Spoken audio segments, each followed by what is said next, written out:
Hello मेरे प्यारे साथियों, आप सब कैसे हैं।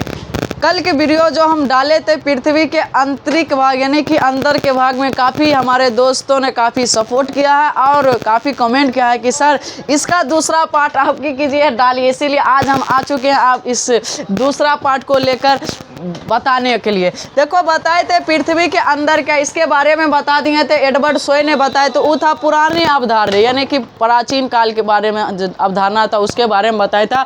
एडवर्ड सोय ने बताया था पृथ्वी की आंतरिक संरचना 3 भागों में बांटा है, सियाल, सीमा और नेफ्र। सियाल की जो गहराई होता है ये सब बता दिए थे, सीमा भी बताती हैं। आज बात करने वाले हैं आगे, आज बात करने वाले हैं पृथ्वी की नई अवधारणा के आधार पर पृथ्वी को 3 भागों में बांटा गया।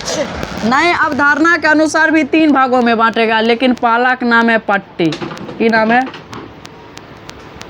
पहला पट्टी। दूसरा कहा जाता है मेंटल। की कहा जाता है? मेंटल।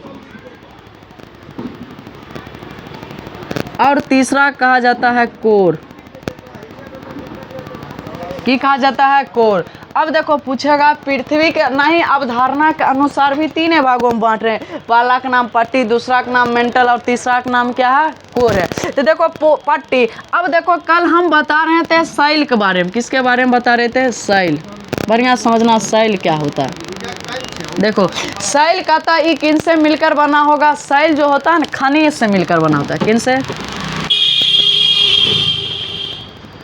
सर खनिज। किन से मिलकर बना होता है? खनिज।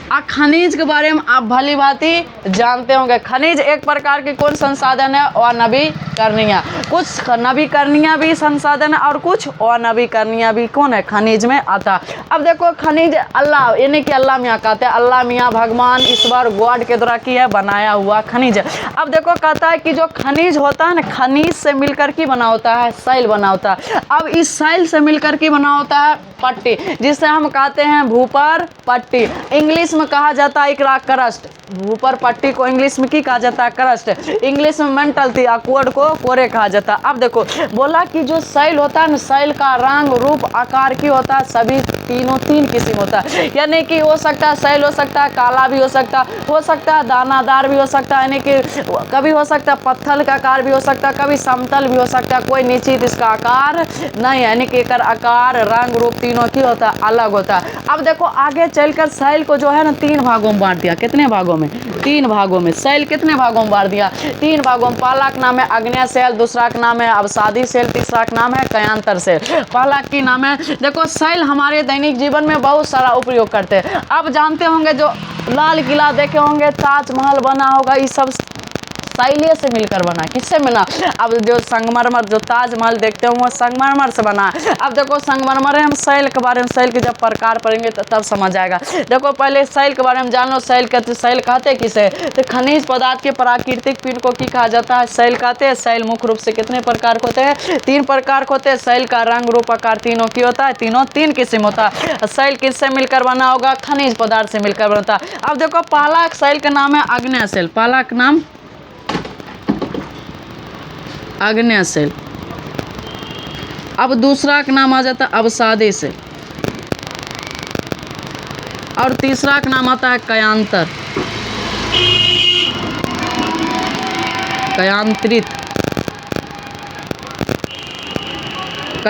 सेल।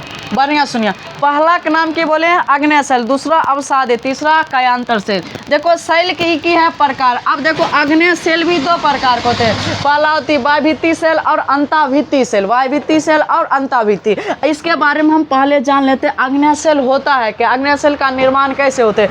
कहा जाता है कि जब ज्वालामुखी की होता है फट जाता है, यानी कि जब पृथ्वी की टेम्परेचर की हो जाए बढ़ जाए, यानी कि जब किसी भी चीज़ की टेम्परेचर बढ़ जाता है तो फट जाता है। जैसे में कुकर देखता होगा, कुकर में अगर क्या होता है उसमें टेम्परेचर बढ़ जाता है, उससे सीटी निकलने लगता है। उसी प्रकार जब क्या होता है पृथ्वी की टेम्परेचर की होता है काफ़ी अधिक बढ़ जाता है। अब जैसे पृथ्वी टेम्परेचर की होता है बढ़ जाता है, अब बढ़ने के कारण की होता है आग ज्वाला निकलने लगता है, पृथ्वी इसकी निकलने लगता है, आग निकलने लगता है। देखो आग की होता है धीरे धीरे की होता है बहुत दूर तक की होता है फैलने लगता है, लगभग 2 किलो 3 किलोमीटर तक की होता है फैल जाता है। अभी कुछ दिन बाद क्या होता है जब ये आग को जो गोला होता है नहीं द्रवित मैग्मा होता है, क्या होता है? अब शायद द्रवित मैग्मा होगा, क्या होगा? द्रवित मैग्मा क्या होता है? द्रवित मैग्मा। अब सदी मैग्मा का मतलब होता है किंचित, द्रवित का मतलब होता है द्रव, अब मैग्मा का मतलब होता है आग। क्या होता है? आग। अभी द्रवित मैग्मा जब क्या होता है पृथ्वी पर, जब टेम्परेचर पृथ्वी का अधिक हो जाता है तो अधिक होने के कारण क्या होता है पृथ्वी फट जाता है। अब फट जाता है तो उससे क्या निकलता है? आग निकलने लगता है, यानी कि द्रवित मैग्मा निकलते थे। जब ये बेचारा क्या होता है निकलने लगता है तो आ जाता है हमें निकलते निकलते पृथ्वी की सतह पर आ जाता है। और सतह पर आने के बाद क्या होता है कुछ समय के बाद ये क्या हो जाता है? ठंडा होता है। और ये ठंडा होकर क्या होता है? ठोस बन जाता है। ठोस यानी कि जिस प्रकार ठोस पदार्थ, जिस प्रकार ठोस यानी कि मजबूत हो जाता है और ये दाने के समान हो जाती है। तब किसका निर्माण हो जाता है? आग्नेय सेल का। तो पूछेगा आग्नेय सेल का निर्माण कैसे हुआ था? द्रवित मैग्मा के कारण क्या होता है? आग्नेय सेल का निर्माण होता है। अब देखो आग्नेय सेल से ही क्या होता है? ग्रेगनाइट चट्टान का आप नाम सुने होंगे, ग्रेगनाइट चट्टान। अब ग्रेगनाइट चट्टान का निर्माण कौन सेल से होता है? आग्नेय सेल से। ग्रेगनाइट, ग्रेगनाइट, ग्रेगनाइट जो चट्टान है किससे निर्माण होता है? आग्नेय सेल से। अब इसका उपयोग ग्रेगनाइट का उपयोग हम अगले वीडियो में बता देंगे, तो इसके बारे में हम बात करने वाले।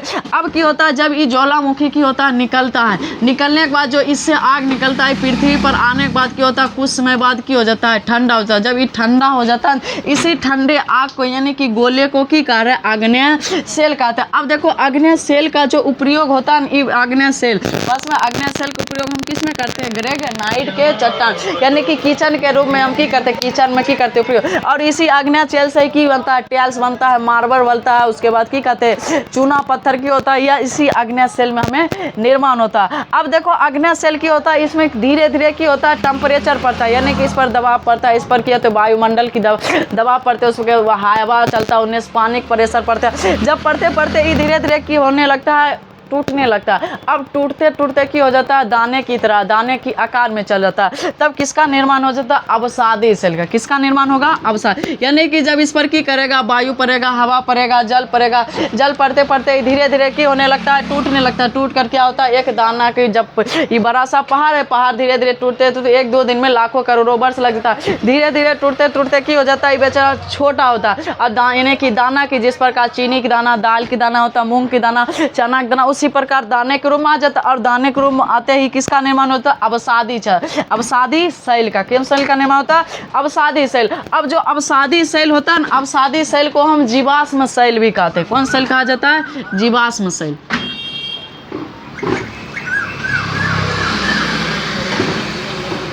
जीवाश्म सेल। क्वेश्चन आएगा किस सेल को हम जीवाश्म सेल के रूप में जानते हैं? तो अवसादी सेल को हम जीवाश्म सेल के रूप में जानते हैं। कोई दिक्कत? बात यहाँ तक आपको जरूर समझ आ रहा होगा। अवसादी सेल को जीवाश्म सेल कहते हैं। अब देखो अवसादी सेल में होगा किसका निर्माण? तो होता है कि संगमरमर का। किसका निर्माण होगा अवसादी सेल में? संगमरमर। संगमरमर का होगा। बलुआ पत्थर, बलुआ पत्थर। अब देखो ये सब बलुआ पत्थर, संगमरमर, ये सब किस में निर्माण होता है? अवसादी सेल में। पूछेगा अब देखता होगा ताजमहल, ताजमहल देखा? ताजमहल किससे मिलकर बना हुआ? संगमरमर से। और जो संगमरमर होता है कैसन होता है? सफेद। और संगमरमर का सूत्र होता है CaCO3,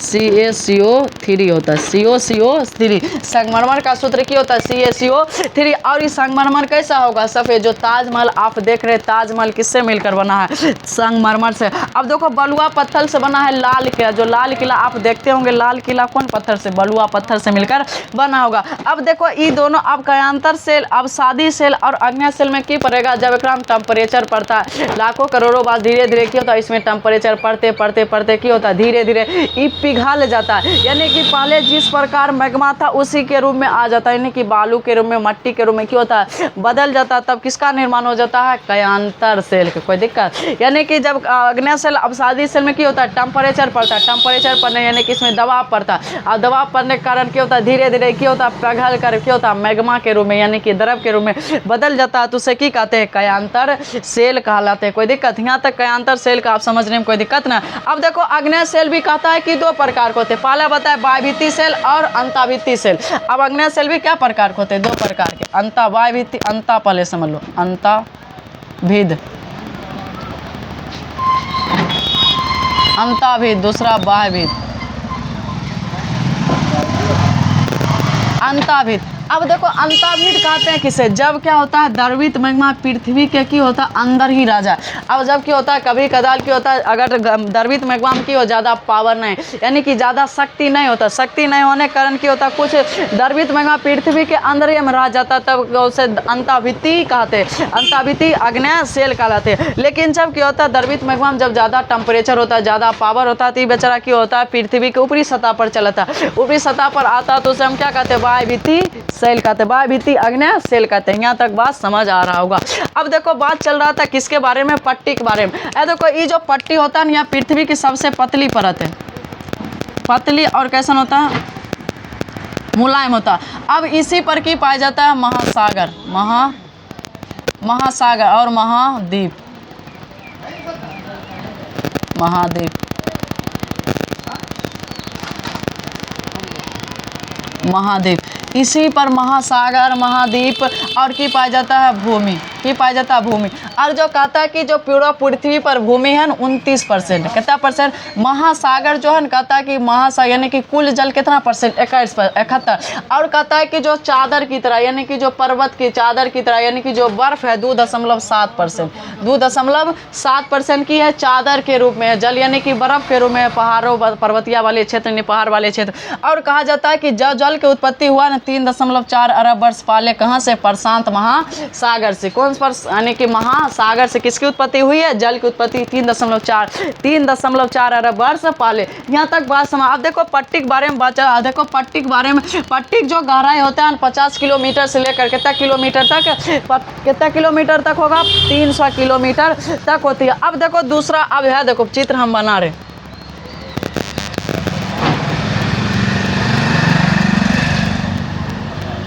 देखो ये जो भाग है ना, ये वाला भाग को हम कहते हैं पट्टी और ये वाला भाग को हम कहते हैं मेंटल और निचला वाला कहते हैं कोर, की कहा जाता है कोर। अब देखो बढ़िया सुनना, ये वाला भाग इसकी गहराई कितना होगा 50 किलोमीटर से लेकर 300 किलोमीटर होता है। इसी पर महासागर और महाद्वीप पाई जाती है। अब जल भी पाया जाएगा तो इसी पर पाया जाएगा। अब महासागर और महाद्वीप दोनों की गहराई की होता है अलग अलग पाया जाता है। अगर हम महासागर की गहराई की बात करें तो बेचारा 5 किलोमीटर तक होता है, क्या किलोमीटर, और महाद्वीप की बात करें तो 30 किलोमीटर तक। अब देखो यहाँ ये सब तो बात जानते हैं सर। अब देखो बढ़िया सुना, पट्टी जो होता है ना भैया पृथ्वी की सबसे पतली परत और क्या होता है मुलायम होता है, इसमें सिलिकॉन तथा एल्युमिनियम की मात्रा क्या होता है पाया जाता है। अब देखो आगे बात चलते हैं। और इसी पर की पाया जाएगा भूमि पाया जाएगा, इसी पर घास फूस जितना भी मैदानी क्षेत्र जितना भी है सब की पाया जाता है, पट्टी पर पाया जाता है। अब उसके बाद जैसा ही हम की आते हैं नीचे आते तो हमें देखने को मिलता है मेंटल। और ये जब मेंटल की गहराई होती है 2900 किलोमीटर, कितना किलोमीटर 2900, कितना 100 किलोमीटर तक 2900 किलो। पूछेगा मेंटल की जो गहराई होती है कितना किलोमीटर होती है, 2900 किलोमीटर की होती है मेंटल की गहराई होती है। अब देखो इसी गहराई से की निकलता है ज्वालामुखी निकलता है, क्या होता है ज्वालामुखी। अब इसी भाग से की निकलेगा ज्वाला, मेंटलेस की निकलता है ज्वालामुखी निकलता है। अब देखो इसी भाग से की निकलता है भूकंप उत्पन्न होता है, भूकंप। इसी भाग से क्या होता है भूकंप, भूकंप के बाद आगे हम बताएंगे क्या होता है भूकंप, मेंटलेस भूकंप उत्पन्न होता है, इसी से क्या होता है ज्वालामुखी निकलता है। और यहाँ पर लेकिन कहता है कि इसी पर उत्पन्न, लेकिन यहाँ पर भूकंप क्या होता है, भूकंप की जो चाल होती है क्या होती है धीमी होती है, यानी कि इसका जो गति होती है क्या होते हैं धीमी देखने को हमें मिलता है। उसके बाद नीचे हम चलाते हैं कोर, किया जाता है कोर। अब देखो कोर, कोर होता है एक द्रवित द्रव यानी कि तरल अवस्था में की पाया जाता है, कोर पाया जाता है। अब देखो ई है ना पट्टी मेंटल कोर तीनों की करता अलग करता है, जकर नाम है देखो पहला का नाम है देखो मग, मग से याद रखना ट्रिक से, ट्रिक में है याद रखना है मग। देखो पट्टी और मेंटल को जो अलग करता है उसे कहते हैं मोह, की कहा जाता है मोह, की कहा जाता है मोह। पूछेगा पट्टी और जो मेंटल को अलग करता है उसे की कहते हैं मोह। अब मेंटल और पट्टी को जो अलग करेगा रास्ता उसे कहते हैं गुटेन, गुटेनबर्ग। ऑब्जेक्टिव पूछता है, पूछेगा बढ़िया सुना, पूछेगा किंची ऊपरी मेंटल और कोड को जो अलग करता है रास्ता, उसे की कहा जाता है, गुटेनबर्ग कहते हैं। और जो पट्टी और मेंटल को जो अलग करता है उसे की कहते हैं, मोह कहते हैं। अब देखो जो ये पट्टी होता है ना, पट्टी होता है अम्लीय होती, क्या होती है, अम्लीय। और मेंटल की होगा, क्षारीय होती है। आगे बताएंगे पट्टी ऊपरी, देखो पट्टी को इंग्लिश में क्रस्ट कहते हैं, ऊपरी क्रस्ट और निचली क्रस्ट को भी की करता है, अलग करता है। और इसी देखो इस और जो मेंटल वाले भाग में, यानी कि जो मेंटल में की पाया जाता है, मेंटल में पाया जाता है एकराम बताया ग्रेगनाइट चट्टान पाया जाएगा, लेकिन एकराम पाया जाता है बेलसाइट चट्टान। और दक्कन का पठार आप जानते होंगे, दक्कन का पठार जो बना है ना बेलसाइट चट्टान के कारण की है बना हुआ है। आज क्लास इतना ही। अगर आपको क्लास अच्छा लगा हो तो कमेंट कीजिएगा, कमेंट करने के बाद हम आपका तीसरा लेक्चर जरूर डालने का कोशिश करेंगे।